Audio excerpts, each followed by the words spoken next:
traveling to. There's the jokes at the barber, told by Cleve from the hardware, about the stories that always make the news. Our town, wherever I may roam, I'll always have a place that I call home. Our town is very plain to see. You'll always be a part of you and me.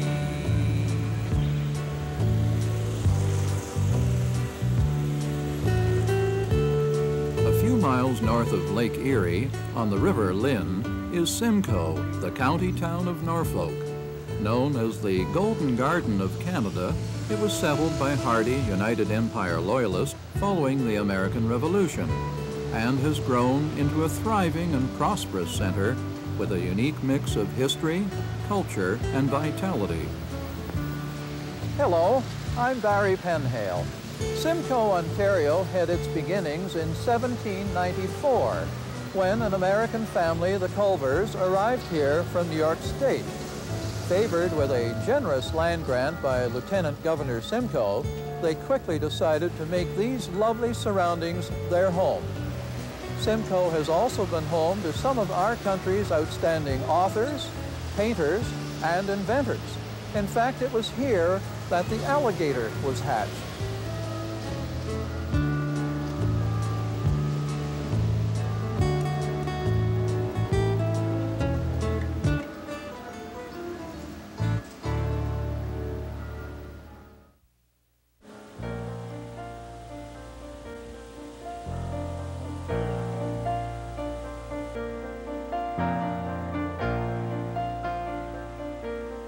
The north shore of Lake Erie is steeped in our earliest history. The legendary area of the Long Point settlement has long captured the imagination with its many mythical tales. Every spring, Long Point becomes a resting place for the whistling swans on their flight to nesting grounds in the Arctic. This area was first claimed in the name of the King of France in 1669 by two French missionaries, Dollier and Galigny, who recorded the habitation of the tribe of Tobacco Indians.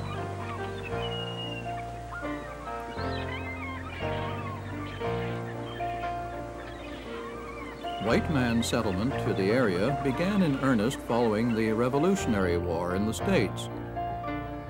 A small group of loyalists chose Long Point to be their beginning of a new life in Canada. Among the first 5 families to arrive was the Culver family, who were destined to have a profound impact on the area.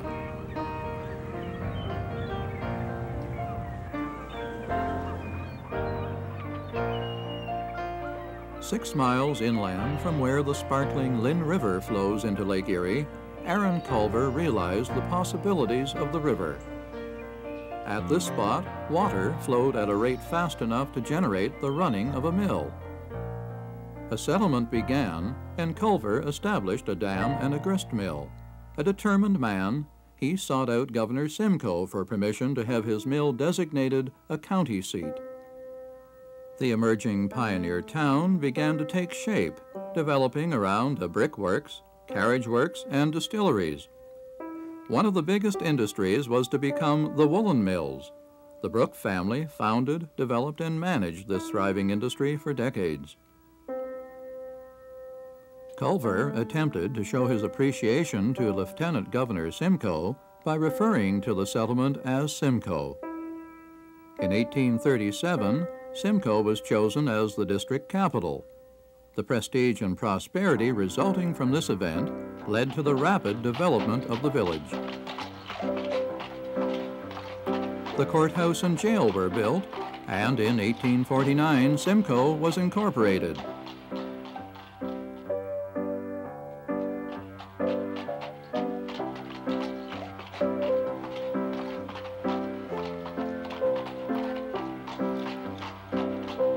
The abundance of surrounding agricultural land gave birth to another industry. In 1881, W.P. Innes formed the Simcoe Canning Company. The company was soon processing fruits, vegetables, jellies, and jams. Brand names such as Lynn Valley and Garden of Canada became common. Simcoe became a junction for 3 railways in the late 1800s, and this created a boom to the town's expanding economy as access to wider markets was realized. New residents arrived and business expanded to serve the needs of the community.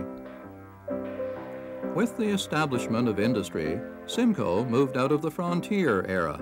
Numerous small businesses and retailers started as the town took on a character of its own, a community with attractive streets and impressive commercial buildings. We here in Simcoe have got just a fantastic collection of photographs. We can go back to the early 1850s to the 1870s when a photographer by the name of Horning, Isaac Horning, lived in this town. And in those days, most photographers had studios and everything was done inside of people. But this guy went outside and took pictures of the town and the buildings and things that were happening. We're lucky in this community with that heritage.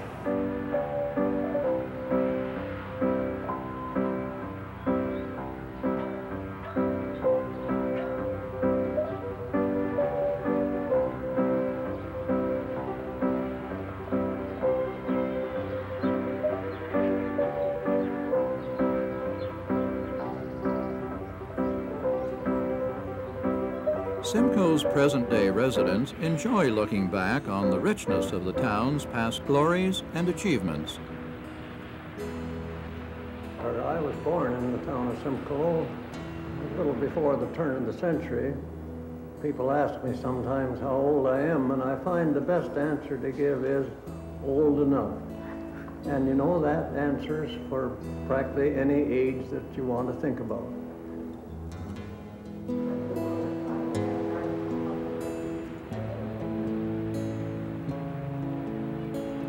Much of the early architecture and heritage is still evident on the storefronts of present-day Simcoe.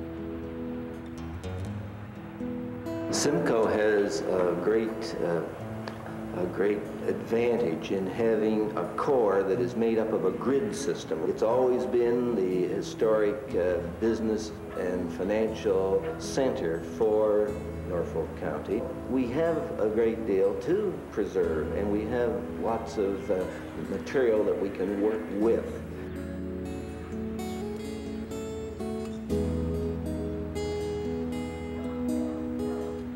From the point of view of the historic buildings, Linwood Arts Center, the town hall, the library are all within the core, and so it makes it more than just a place to do business and do your banking.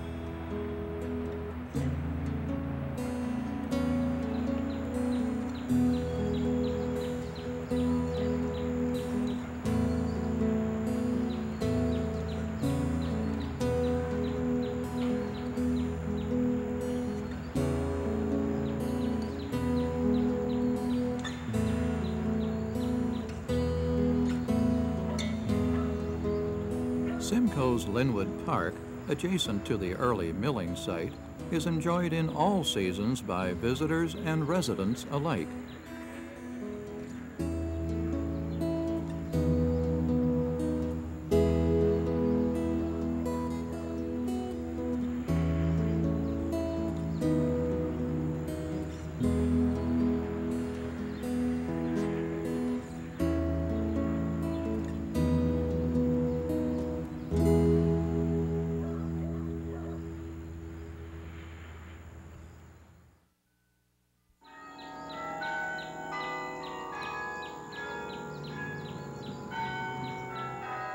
Like a sentinel, the Carillon Tower not only stands as a guardian, but is a constant reminder of the brave men who paid the supreme sacrifice in both world wars. Begun in 1924, it was completed and dedicated in 1925. Built of delicately carved Hagersville limestone, it is situated just north of Linwood Park. Its 23 bells, which were forged by Gillette and Johnson in Croydon, England, have made it renowned for their sound and clarity.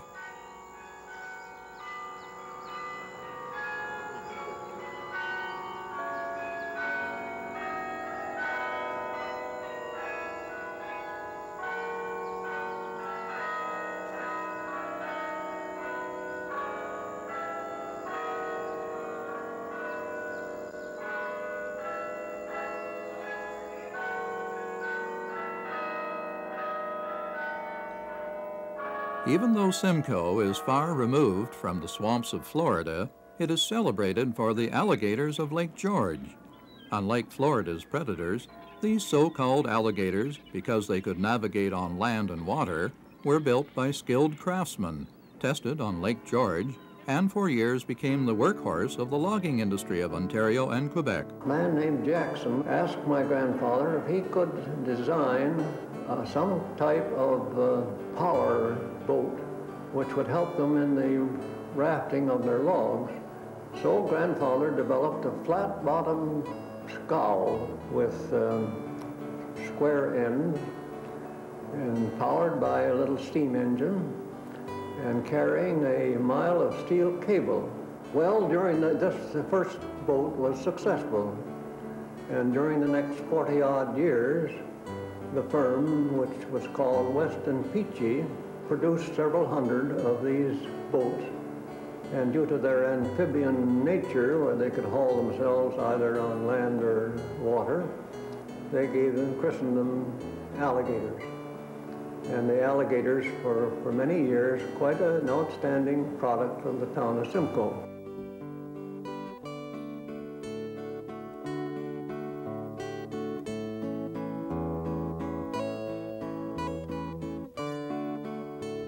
Sports and Simcoe are synonymous.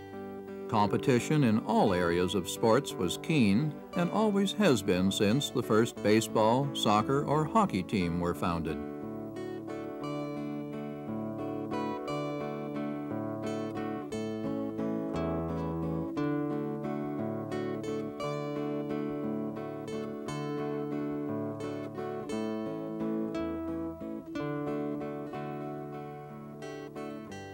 One of the most popular players in the NHL originated from the Simcoe area, Red Kelly. Another renowned local figure was Egerton Ryerson, who left his mark on society and history as the founder of the Ontario public school system. He also founded Ryerson Press in 1829 and became the first president of the University of Toronto's Victoria College.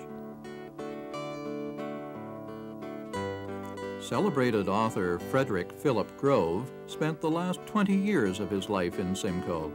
Remembered as a pioneer in the development of realism in Canadian fiction, he is best remembered for his book In Search of Myself, for which he won the Governor General's Award in 1947. Eva Brooke Donnelly was a Simcoe artist of exceptional talent.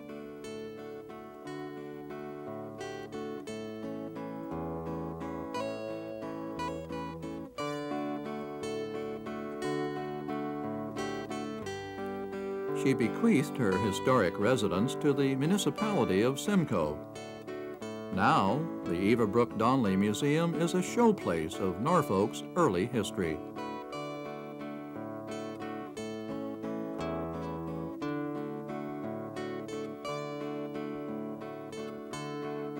Among the many paintings in the Donnelly Museum are those of William Edgar Cantillon, an outstanding painter of historical subjects. Cantillon devoted much of his art to capturing historical buildings, personalities, and scenes from Norfolk County. You'd see him riding his bike, and then he would stop in front of a building and he would start to sketch, and the next thing he knew, he had produced a watercolor of that particular scene or event. And there is part of our heritage right there, the story of the community as Cantillon saw it, not just in real life, but from earlier photographs too. The beauty and majesty of the Carillon's bells will continue to inspire the residents of Simcoe for years to come, as they have in the past.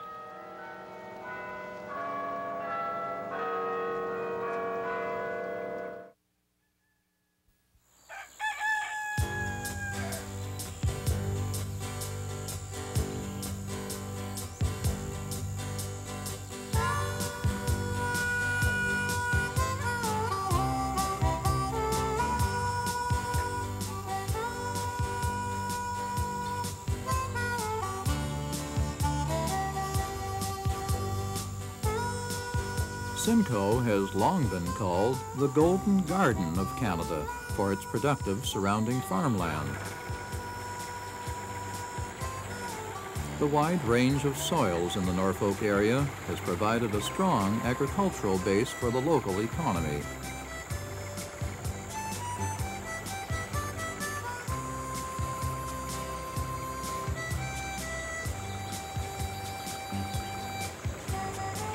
The clay-soiled land yields cereal, hay, and corn crops, while the lighter, sandy soils prove excellent for growing tobacco.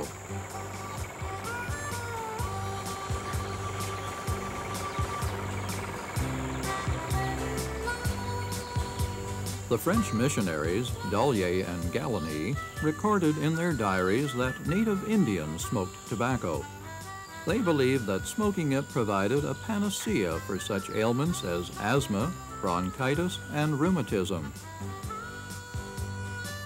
Commercial tobacco growing in the fertile sandy soils didn't begin until the early 1920s, and many local farmers viewed the broadleaf tobacco as their financial salvation during the Great Depression of the 1930s.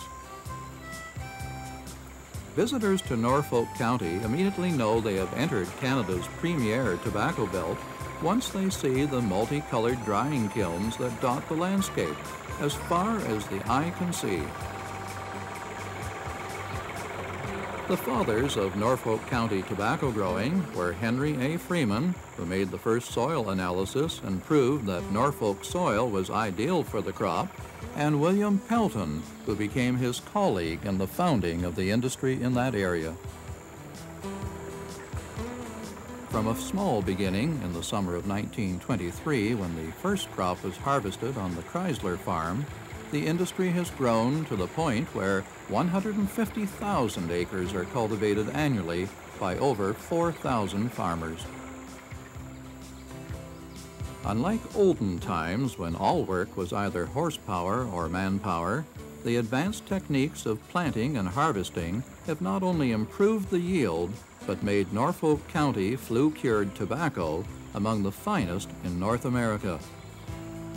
So important is the industry that Simcoe has its own tobacco stock exchange, and its product is bought by Canadian and international buyers.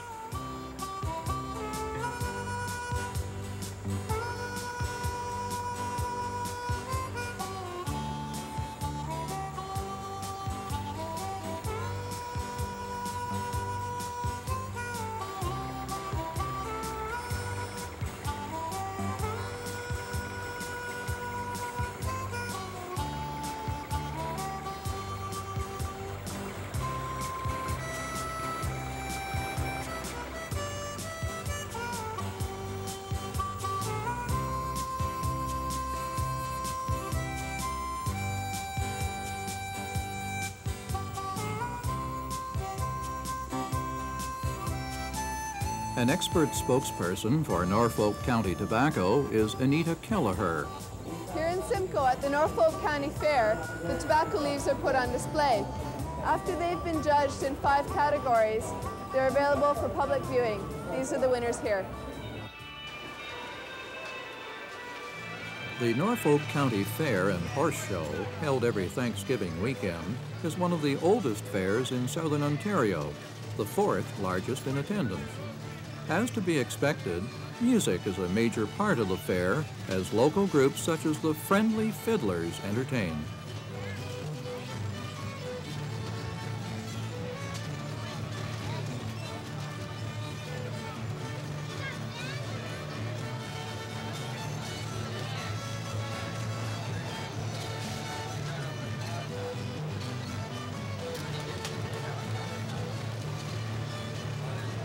Norfolk County has more than its share of celebrities, and no one was more celebrated than Scott Buck of Simcoe, who won the recent Ontario Pumpkin Championship with an entry of an outstanding 419 pounds. The fair is a showplace for the best Norfolk can offer in agriculture, animal husbandry, crafts, and home baking. It is a delight to the eye, the ear, and the senses as the exhibitors encourage the visitors to not only look, but participate and savor the products of the county.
Simcoe has maintained a unique tie with its past while being as contemporary as the future.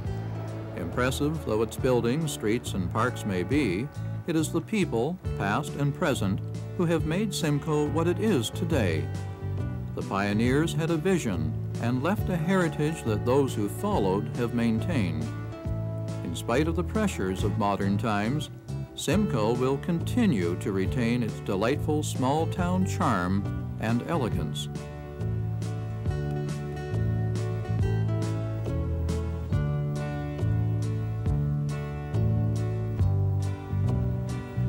I'll see the folks up on Main Street who will always take the time for a story over coffee at the old Five and Dime. The flag on our town hall through the years has flown free, a tribute to our hometown's history. Our town, wherever I may roam, I'll always have a place that I call home. Our town, it's very plain to see, there'll always be a part of you in me. There'll always be a part of you